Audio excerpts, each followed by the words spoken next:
بسم اللہ الرحمن الرحیم۔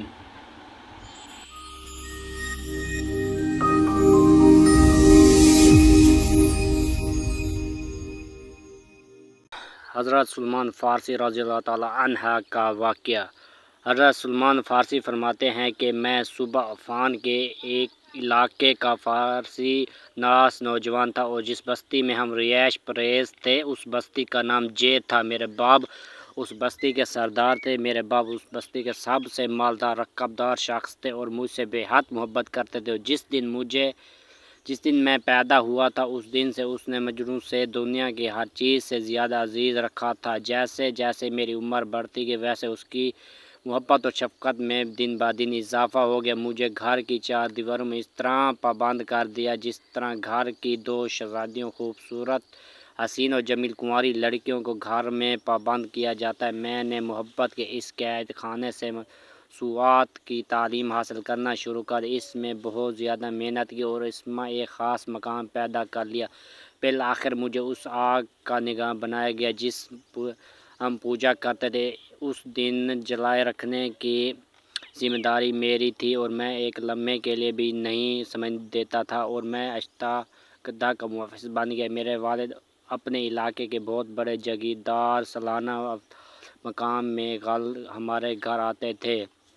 روزانہ اس جاگیر کی دیکھ بھال میرے والد کا معمول تھا۔ ایک دن کسی بہت ضروری کام میں مشغول ہو گئے اور مجھ سے کہا کہ بیٹا آج میرے کھیتوں میں تم جاؤ، اور مجھے حکم دیا کہ میں اپنی جگہ جاؤں اور کھیتوں کی نگرانی کروں۔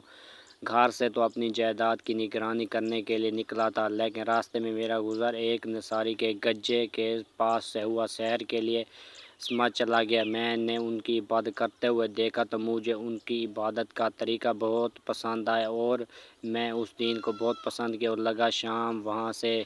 میں نے ان سے دریافت کیا کہ اس دین کا مرکز کہاں ہے، تو انہوں نے کہا کہ ملک شام میں ہے۔ رات کو جب میں گھر لوٹا تو گھر والوں نے دریافت کیا کہ سارا دن آج تم کہاں تھے۔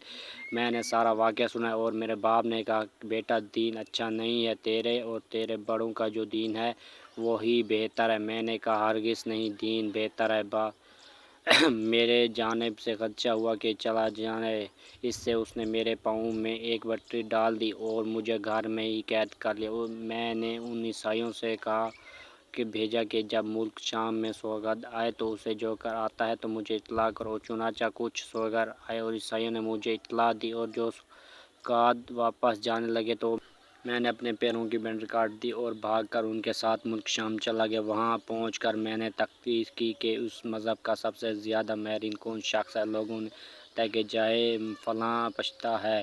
میں اس کے پاس گیا اور میں نے اس سے کہا کہ میں تمہارے دین میں داخل ہونے کی رغبت اور میں تمہارے خدشے میں رہنا چاہتا ہوں، تو اس نے منظور کر لیا اور میں اس کے پاس رہنے لگا۔ لیکن کچھ اچھا آدمی نہیں نکلا، لوگوں کو صدقے کی تکلیف دیتا اور جو کچھ جمع ہوتا اس کو خزانے میں رکھ لیتا، غریبوں کو کچھ نہ دیتا۔ مذہب کے بعد وہ مر گیا۔ مدت اس جگہ سے دوسرا شخص کو بیٹھا وہ اس سے بہتر اور دنیا بے رغبت تھا اور میں نے اس کی خدمت میں رہنے لگا اور مجھے اس سے محبت ہوگی۔ بالآخر مرنے لگا تو میں نے اس سے کہا کہ میں کس کی وصیت کر دوں، تو اس نے کہا کہ کسی کے پاس رہنے کی وصیت کر دو۔ اس نے کہا کہ میرے طریقے پر صرف ایک شخص اس دنیا میں وہ موصول میں رہتا ہے اور تم اس کے پاس چلے جاؤ۔